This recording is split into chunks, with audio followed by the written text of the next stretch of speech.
सबसे बड़ा सवाल तो यह कि आखिर राजनाथ सिंह के घर बैठक क्यों हुई। देश के गृह मंत्री अमित शाह या खुद शिक्षा मंत्री धर्मेंद्र प्रधान का इस मामले पर बैठक करना समझ में आता है, लेकिन रक्षा मंत्री की अध्यक्षता में शिक्षा के मामले पर बैठक होना असामान्य है। अब आपको इसके पीछे के संकेतों को समझना चाहिए। दरअसल रक्षा मंत्री राजनाथ सिंह का शिक्षा से जुड़े मामले पर हाई लेवल मीटिंग करना यह दिखाता है कि पेपर लीक का मुद्दा अब पीएमओ और सरकार की टॉप लीडरशिप के डायरेक्ट मॉनिटरिंग में है। राजनाथ सिंह जैसे सीनियर मंत्री की मेजबानी से सरकार अपनी संजीदगी और गंभीरता का मैसेज देना चाहती है कि पेपर लीक के मामले को हल्के में नहीं लिया जा रहा है। नीट पेपर लीक और सीबीएसई विवाद के बाद छात्रों में गुस्सा है और सोशल मीडिया पर भी सरकार के खिलाफ जबरदस्त नाराजगी है। ऐसे में यह केंद्र सरकार का राजनीतिक डैमेज कंट्रोल और इमेज बचाने की भी कोशिश मानी जा रही है।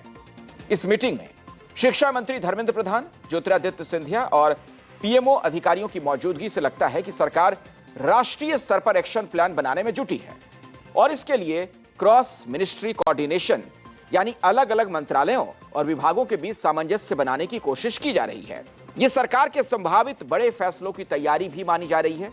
नेशनल टेस्टिंग एजेंसी में सुधार, नया डिजिटल सुरक्षा प्रोटोकॉल, री एग्जाम की तैयारी, गिरफ्तारियों और जांच पर अपडेट या सिस्टम में बदलाव जैसे मुद्दों पर चर्चा इन तैयारियों का हिस्सा है।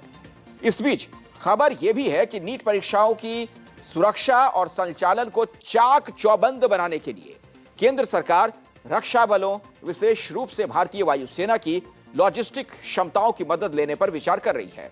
इस कदम के तहत पेपर और परीक्षा सामग्री के परिवहन, वितरण और सुरक्षा जैसी अहम जिम्मेदारियों को डाक विभाग से हटाकर वायुसेना जैसे सैन्य बलों को सौंपा जा सकता है। यानी यह सिर्फ सामान्य प्रशासनिक मीटिंग नहीं, बल्कि सरकार का राजनीतिक और प्रशासनिक हाई लेवल रिस्पॉन्स है। रक्षा मंत्री का शामिल होना बताता है सरकार इसे नेशनल सिक्योरिटी और युवा भविष्य से जुड़ा गंभीर मुद्दा मान रही है।